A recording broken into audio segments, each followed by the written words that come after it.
Welcome, everyone. This week is Parshat Vayetzei, and I want to look this week at Yaakov, maybe as a counterbalance to our look at Esav last week, and to think about what motivates people. I think that at the end of the day, the message that I sort of want to repeat and take away from this hour or this half hour and last half hour is that I think that people are complicated and sort of messy, and that as I tell my children, right, there are no bad people. There are some bad people. There are rarely bad people. There are more bad actions than bad people.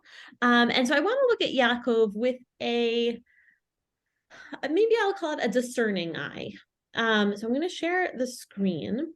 And we might look at Yaakov even some more next time. I think that in some ways, Yaakov is one of the more complicated avot. He gets a lot of screen time, even compared to Abraham. And he goes through a lot of changes. And so I was trying to think about what to title the session. And at first I was thinking about something about karma or about like what goes around comes around, but those didn't feel like very Jewish values to me, or sort of classically Jewish values. And I think that this Mishnah in Bava Kama is a good Jewish value that is maybe like an overarching umbrella to the ideas today.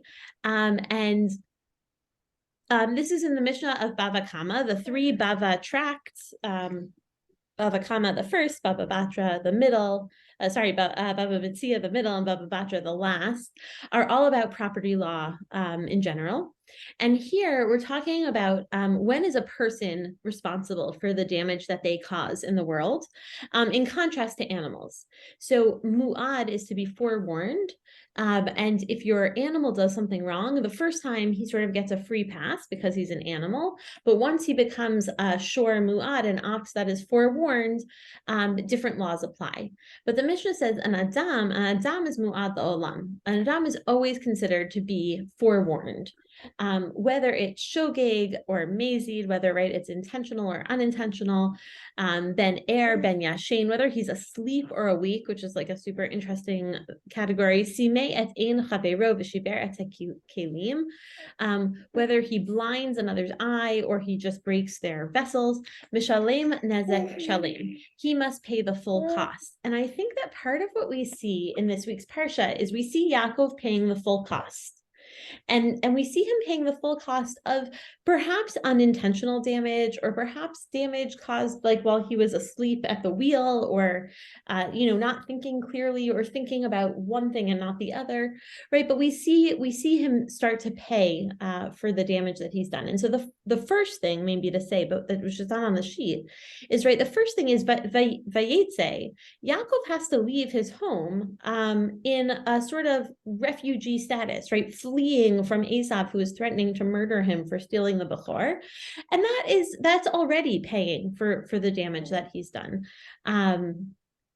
Right, if maybe he could have found another way to do things, maybe Esav wouldn't have wanted to murder him, and he could have stayed home. Although the end of the pasuk very quickly shifts from Yaakov as an immigrant running to Yaakov as someone on a mission of his own to build his own family, which is in fact what happens through the parsha. Right, so the parsha is not all damage. There are certainly many highlights. All of the tribes are born, and Yaakov amasses a great fortune and becomes a very talented shepherd. So, it's a mix, of course, as always. But I want to take this look at Yaakov in the next 20 minutes. And so to start, I want to look quickly at last week's parsha for a moment. Right, we looked at this from Esav's perspective, right? When Esav comes and says, "Tein ha'adom hazeh," give me that red stuff, and Esav is like a red guy, right? Yaakov says, first, hishavali, right? Swear to me that you will sell your birthright to me. And Esav does that, right? He does it maybe sort of impetuously, but he does it. And then Yaakov gives Esav the food, right? The lechem unuzira dashim. And he eats and he drinks and he leaves. And in that way, vayevez Esav et habechora, that he He spurns the birthright. And most, as I said last week, most commentaries really want to see this as a positive, right? Yaakov saw that he was better suited to the covenantal lifestyle. Esav wasn't interested in it. Yaakov thought it really was meant to go to him. However it was, that the Meforshim are quick to defend him for this.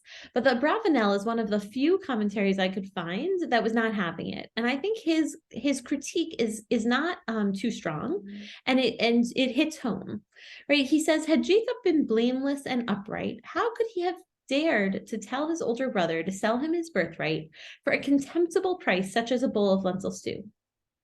Right? It's a great question, right? He says, if Esav is a foolish man, Jacob should have been a just man and not tricked him, right? That fine, Esav was willing to sell his Bechor for a bowl of soup, and maybe that says something bad about Esav, totally.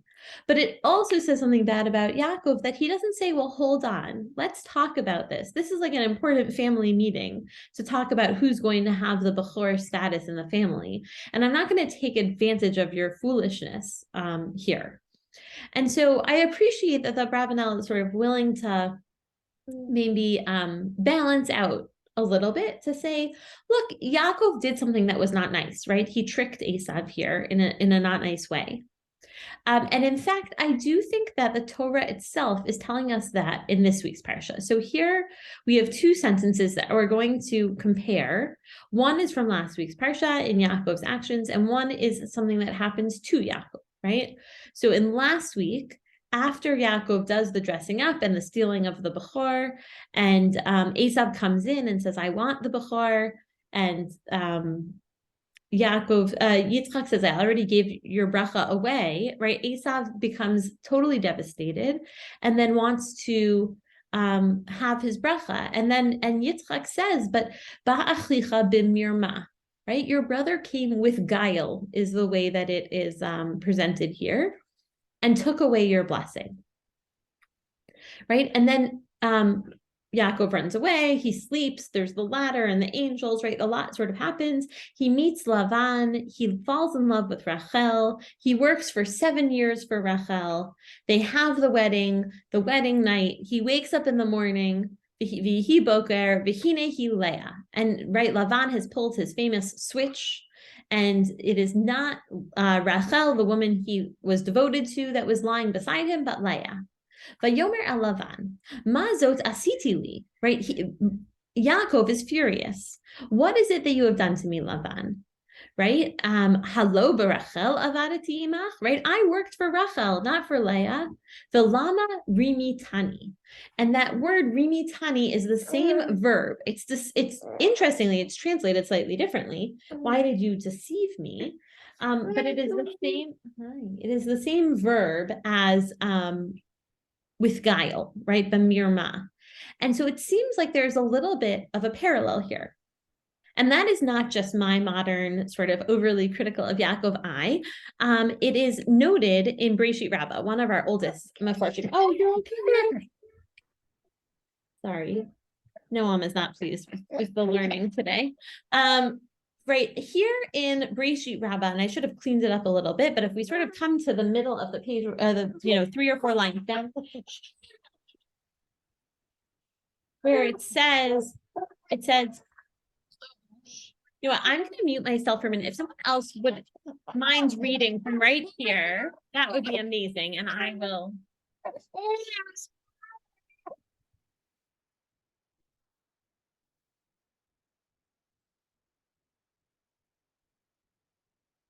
No takers. Okay. So right, Breshit Rabbah imagines the situation slightly differently than the Torah, which I think is interesting. I'm not sure what to make of the fact that in Breshit Rabbah, it's Leah who answers him. He talks to Leah and not to Lavan, which in some ways makes sense, right? He wakes up and there is Leah. Instead of storming out of the tent, right? In some ways, maybe this is like encouraging of the female voice. He talks directly to Leah and she talks directly back. I'm not sure exactly why that switch was made, right? But so he wakes up and he says to her, Bat Haramai, daughter of a swindler, Lama Rimita li, Rimita oti, right? Why did you trick me? Again, deceive me, trick me, have guile, right? However we want to translate that word. And she turns right around to him and she says to him, what about you? Why did you trick your father? When he said to you, is this my son Esav? And you said to him, I am Esav, your firstborn, right? She's saying, hello, I'm not the first one to be tricky here. You were the first one. Now you are saying, why have you tricked me? And did your own father not say to Esav that your brother, you, came with deceit, right? I think it's such a great scene in the tent. I love it because Leah is not standing for Yaakov's anger. She's saying, look, I deceived you, you deceived first, right? It's almost as if she's saying, Mida keneged Mida, right? Your action caused this action to come about. And I saw this this piece by Professor Yair Zakovich, who is a faculty emeritus at Hebrew University, who notes that there are so many strong parallels here, right? When Rivka is trying to steal the covenantal bracha for Yaakov, she takes advantage of the darkness of Yitzchak's blindness to replace his elder son, Esav, with the younger one, Yaakov, right? And in this parallel episode, the father, Lavan, right? So it's the sort of the mirror, not the mother, the father, takes advantage of the darkness of night as opposed to the darkness of blindness to substitute his younger daughter, right? To take away Rachel with the firstborn, Leah. And so it does really feel like there is some strong karma here, or some strong midah keneged midah here to teach, maybe to teach Yaakov a lesson. Right. I was thinking about this with a chavruta of mine, and he said, look, I think that, right, God puts obstacles in our way that force us to confront pieces of ourselves that we might not like, things that we might be sort of uncomfortable with. And so from there, Lavan also in the shot itself speaks back to Yaakov. And here, I think that we can understand Lavan in two ways, just like we could understand Yaakov in two ways. So maybe before that, I'm happy to pause if anyone has any, if you hate it, you're not willing to think about Yaakov this way, or it's interesting, or you're uncomfortable, questions. Let's see, I don't know. Am I muted? No, I can hear you. Oh, okay, so I've always been a little bit bothered by, sorry, in our liturgy, when we say Yaakov, the perfect man, and I always think, and so the only way I've ever been able to think about it is sort of exactly that. There is no such thing as a perfect human being, and maybe the things that he learns along the way of his life and what he turns into is what we're all aiming for. So I think what you're saying kind of follows that track. Yes, definitely. And I love that piece that you mentioned about, like, the growth trajectory, right? Yeah. That Yaakov is definitely, and maybe that's why he gets so much airtime, is he is definitely a work in progress, right? He behaves in one way at home with Esav and Yitzchak and Rivka. He behaves another way with Lavan. I would say that I would call this chapter like the part where he can't really face himself. And we'll look more about that in a minute. And then he goes through the struggle with the angel, or with himself, however we want to think about that. Maybe that's what we'll look at next week. And then from there, he's able to confront Esav, right? And he's able to become truly, to come back shalem, to come back full, is how it's said after all of the drama of his life. And then he's able to be different, although it is noteworthy that, he creates a mess with his own children, sort of similarly later. But as people are complicated, but there certainly is a strong growth trajectory there. I think that's true, Kathy. Well, and the other thing is, in the benching, how it says to bless us with our families, like the Abraham, Yitzchak, and Yaakov. And again, I think, well, the challenges we have with our kids or within our family, they have a lot of challenges too. So what are we asking for here? Interesting. In some ways, it makes them more relatable, right? They're like, we don't have saints in our tradition in that way. And in some ways, I think that the Midrash actually strives to make them unrelatable and to make them perfect because of that discomfort that you're expressing. But I do think that the pshat, as Professor Zakovich says, is like working hard to draw us a connection between Yaakov's bad behavior and then perhaps Lavan's bad behavior, right? And so when Yaakov goes to Lavan and says, "Why did you trick me?" Right? Lavan says, "Lo yasechen bimkomenu latei tatzira lifnei habechira." It's not our practice to marry the younger one off before the older one. And before we look at these two sort of contrasting ways of reading it, I think it's noteworthy that he uses the word bechira, right? Just as the Torah might be pulling us back with the root mirma, Leah and Rachel are not referred to in that way until this moment. And it's almost right, it feels like he's saying, oh, this is exactly like you taking the Bechor from Rachel, from Esav, right? And that is how the Beit HaLevi reads it, right? The Beit HaLevi reads Lavan the way I would say like normative Parshanut does, which is Lavan is not a nice guy. He's deceitful. He's an idol worshiper. He like takes more from Yaakov than he should, right? And he says he teased him in a hint, kinter otoba remez, to say this is not the custom, right? Here, you might have that custom, right? You, Yaakov, might have done this. Right?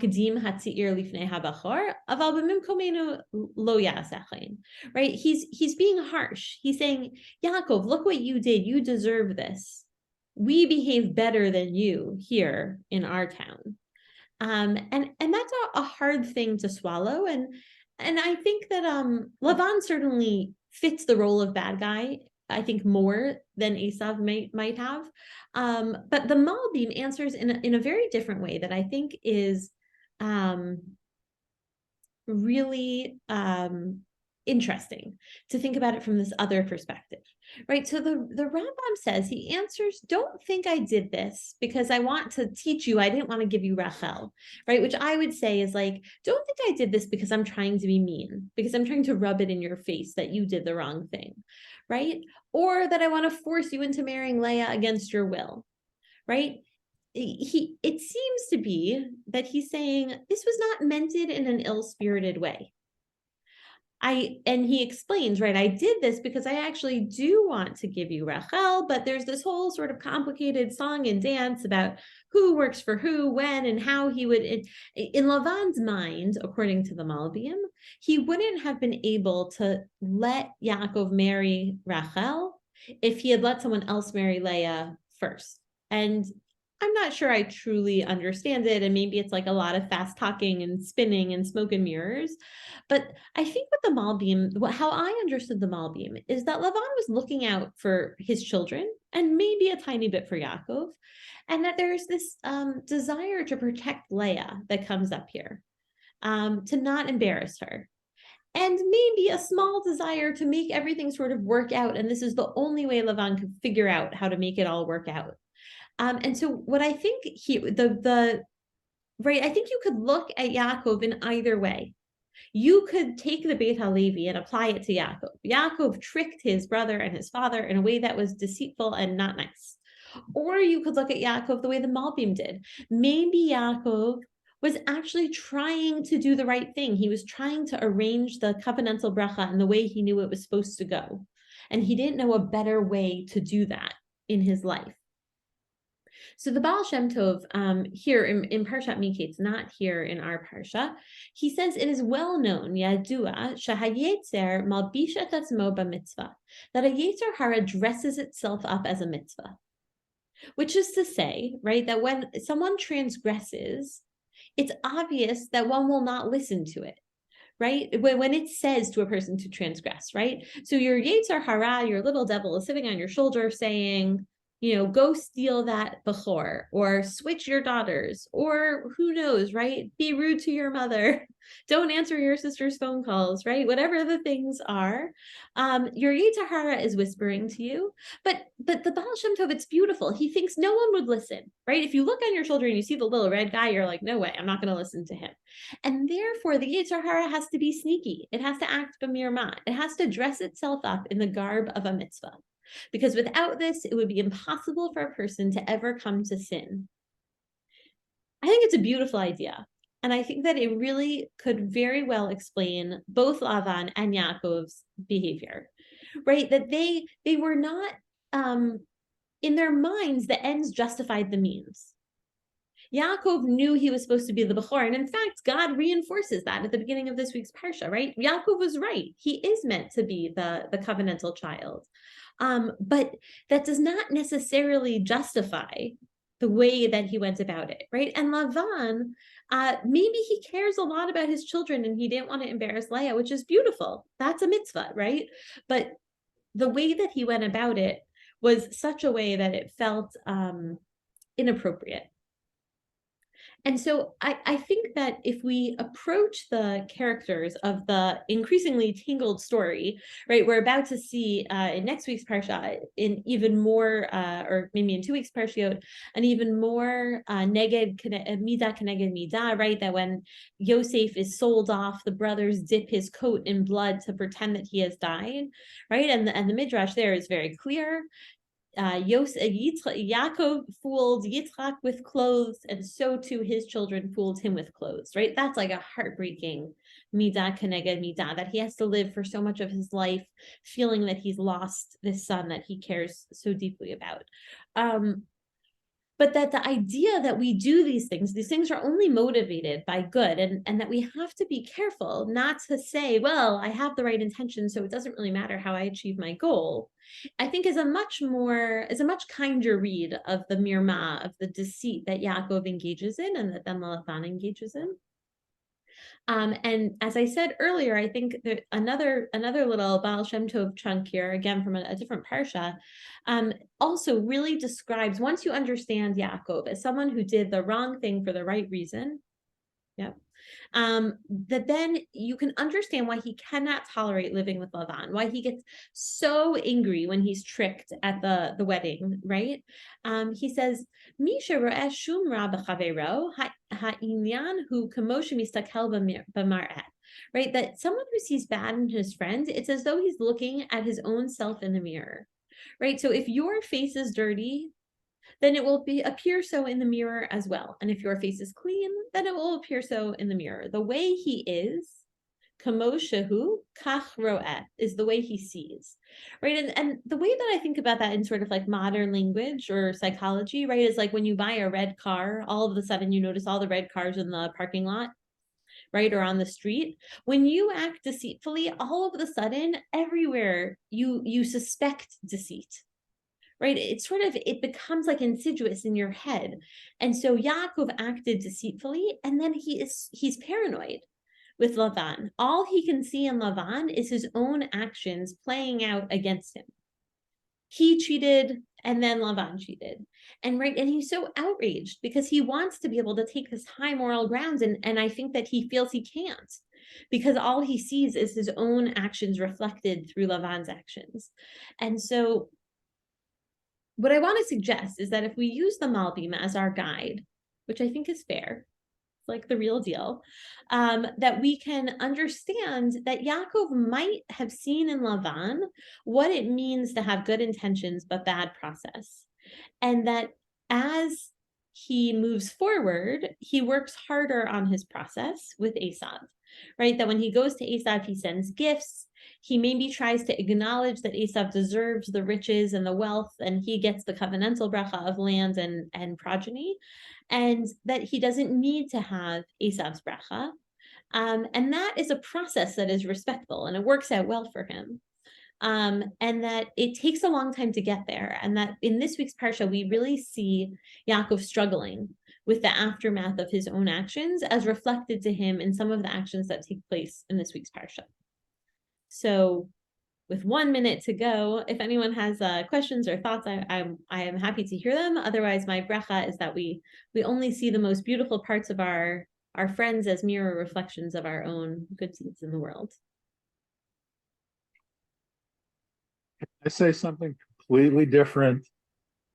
Please. Uh, Daf Yomi is reading Nedarim now. And in Nedarim, they talk about the fact that I think they specifically mention the idea that if you swear something, like say, if I can eat this, then I'll do such and such. That's kind of uh, a reason to not force someone to do his vow. Hmm. So in a way, you know,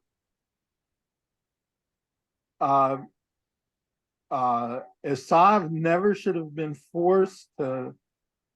to shouldn't have been made to hold to his vow to it. Oh, I see. Right. There is a, yes, Nadarim, I would say, is kind of a boring detail book, but you're right. It has many really valuable lessons. So I think, tell me if I'm understanding what you're saying, that we say in Nadarim that if you say, I will or won't do this, my eating this thing is conditional on my never sleeping again, or my never doing something again. We say, well, that's not possible. You can't never sleep again. You obviously made that vow under some kind of weird duress.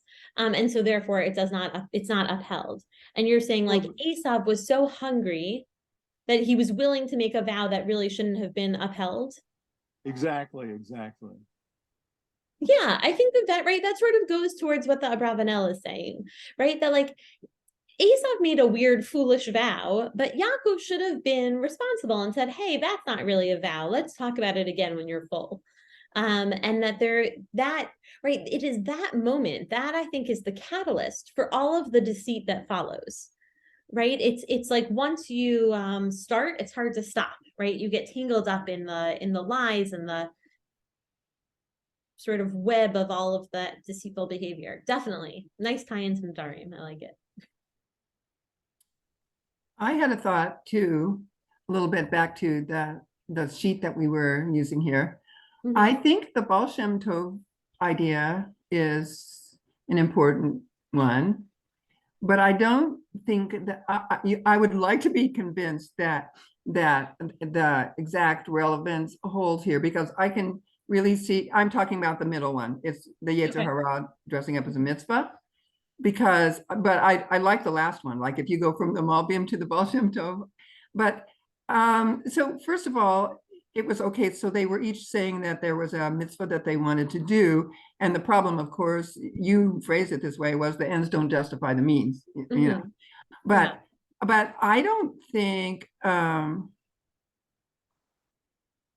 I mean, we can only see that what they were trying to do, which was get the birthright for what we see ex post facto as the right person, or this or that, is should be considered a mitzvah, as you know, Mm. contrasted to an avera. You understand my problem? Yeah, I hear what you're saying. Yes, it's sort of a loose read of the Baal Shem Tov, who's sort of a loose guy, I would say. Yeah, yeah, It's hard maybe so. exactly to know what he meant by the word mitzvah. Like, what was it? A strict one of the 613? I hear what you're saying. Well, I mean, it's, yeah, like it's, we say it's good because that's our tradition, that Yaakov obviously was more suited for it, but I mean, So I read a midrash that Yaakov was 85 years old at the time that he stole the Bechor, which okay.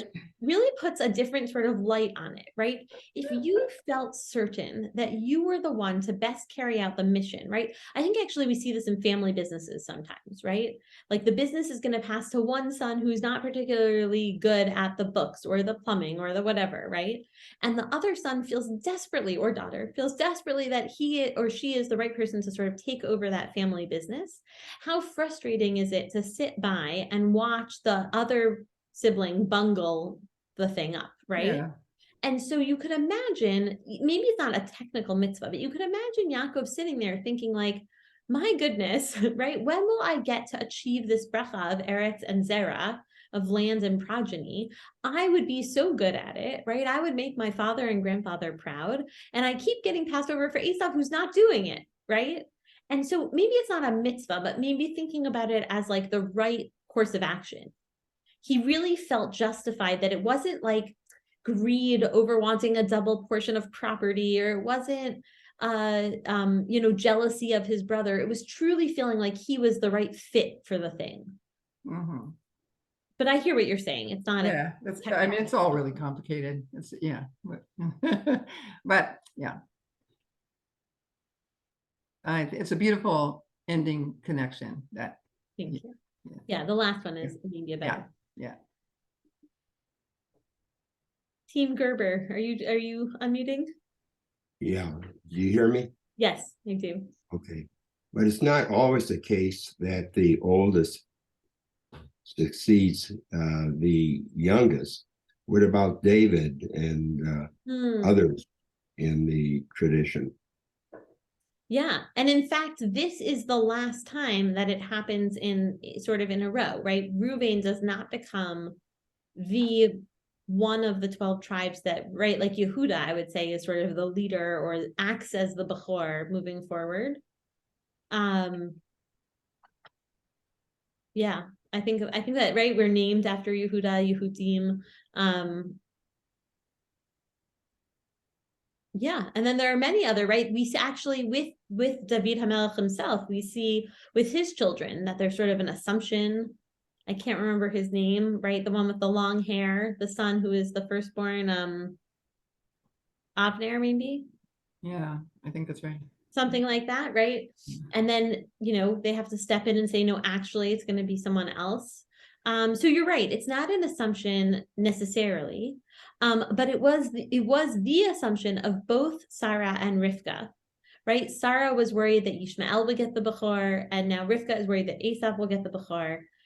So it seems like maybe there was like a practice, right? Sort of the way Lavan says, like the minhag makom might have been that the older child gets it. But I agree with you in that I think there's a strong case to be made that Yitzchak was not intending to give it to Esav. When you look at the brachot that Yitzchak gives Esav at the end and that he gives Yaakov at the end, the bracha he gave the person who he thought was Esav is closer to the bracha he actually gives Esav. Which Rabbi Jonathan Sachs argues that meant that he was not intending the covenantal bracha to go to Esav. And so all of this is like sort of tragically for nothing because Yitzchak saw that Esav was not suited for it and Yaakov was. And that's how it would have gone. So it is a bad assumption, but I think it is the one under which Yaakov is operating. Yeah, but I mean, the book of Genesis is one of its main themes is against primogeniture. Say more about that. Almost every story in Genesis, the oldest son loses out, and the youngest son kind of is the one that's chosen. And do you think that that's like an intentional message? I mean, it seems to be it's a theme. It's certainly a theme of Bereshit. Yeah. Yeah, I agree with that. And I think that right, this covenantal family business is very, very tricky. Someone pointed out to me recently that all of the Avot act with some kind of mirma, right? Abraham lies to the kings of Egypt and Gerar about Sarah being his sister and not his wife. And then Yitzchak does the same, right? There's sort of a deceitful thread that gets woven through the stories. And maybe that is to say that, no one is perfect, or that when people are put in hard positions, they have to make hard choices, is maybe like a kinder read, right? But that there's something troubling about that. So I don't know that why we assume or why it was assumed that the oldest was the one that would get it, right? If they had not assumed that, think about how much better the stories would have gone, right? Sarah would have said, hey, Abraham, Yitzchak is the one who's going to carry on your covenantal bracha, right? And Abraham would have said, oh yeah, sure. I'm going to give Yishmael other good things, right? And everyone could have lived happily. Or if Rivka had said, Yitzchak, I've been looking at the boys and I think Yaakov is the better one to carry on your name and legacy. And Yitzchak would have said, oh yeah, I planned that already. I was going to give Esau this other thing, right? Like, it could have been so much better. And I think that sort of heightens the tragedy. And maybe that's like, it's a part of the story arc here, right? Is that if people were not so worried about what other people thought and they talked about it more, the ends could have been much nicer than they ended up being. So can you tell me, are you equating the covenantal bracha that you're talking it with sort of this Yerusha, which goes through the legal system and certainly through the Mishnah about the oldest son inheriting a double portion, but also enormous responsibilities for the women and daughters. And I mean, there's a lot. It's not just all. Right, it's not all brachot and rainbows. But are you saying the covenantal bracha is the same thing as that? No, I think they're different. I think that the Bechor, and I think that that's part of what is, I think what is driving Yaakov is not trying to be the one who gets the double portion, maybe, or the extra responsibilities. I think that Yaakov is trying to be what is called the covenantal child. So throughout the Sefer Breshit, there is this sort of war being waged over who gets it, right? So God gives Abraham the covenantal bracha, saying, right, that I will give you the land and I will give you the people, right? Like as many progeny as stars in the sky and sand in the sea and on the Right. shore. Yeah. And that then each of the mothers is trying to ensure that their son gets that bracha. And why it's assumed that only one son gets it and that only the oldest son gets it are big assumptions. Dr. Tzvi Grummet, he's a teacher in Israel. He teaches, I think, at maybe at Bravender's, at Liechtenstein, something like that, or Torah maybe. He wrote a book about Breshit, and he talks about how maybe the model all along, the hope all along, was to have a covenantal family. And in that way, Yaakov is actually the most successful, because although he favors Yosef, he never tries to make him in charge, maybe. And he recognizes the power of each child having some kind of stake in the inheritance of covenant, of brit. And that if only Yitzchak had done that, maybe Esav would have been included. You know, it's hard to say. And look, Esav goes into a murderous rage. Like, that's not good behavior. I don't want to say he's perfect either. But it's a good question where the brit will go and to whom it will go. And I think it's noteworthy that at the beginning of this week's parsha, after Yaakov wakes up from his dream of the angels going up and down the ladder, and he davens to God. God offers him what I would call the covenantal bracha, echoing sort of what Yitzchak offered him, right? That of the land and the zera, the progeny. And so I do think he was right? God is affirming that he was the right one to get that bracha. So I don't know, make of that what you will, I guess. The divine, okay. Stamp approval. Yeah. And so I think what I would make of that is that God is saying, you were right, Yaakov. You were supposed to get the Bechor bracha, the bracha of Brit, but you did it in a way that's going to make you miserable for the next, 30 years. And I'm going to show you how, right? And that's how he gets Leah, and that's how he gets worried about getting the wrong sheep with Lavan at the end of this week's parsha. And that's how he marries a woman who becomes deceitful to her own father, right? Rachel hides the terafim, the idols of Lavan, right? And steals them. What if she had said, Abba, I really wish you would stop doing that. I wish you would follow, the God of my husband Yaakov. But no one has conversations. They are all just deceitful. And then of course the ultimate sort of tragic deceit of Yosef's coat. So the divine stamp doesn't save you from the fallout of your actions, maybe is what I would say.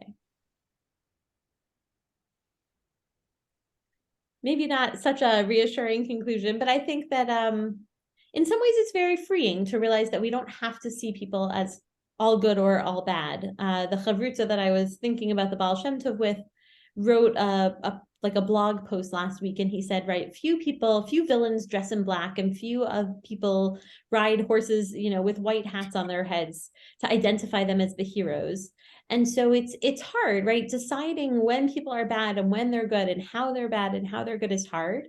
And I think that piece about the Baal Shem Tov in the mirror is like a really good guidepost to good behavior.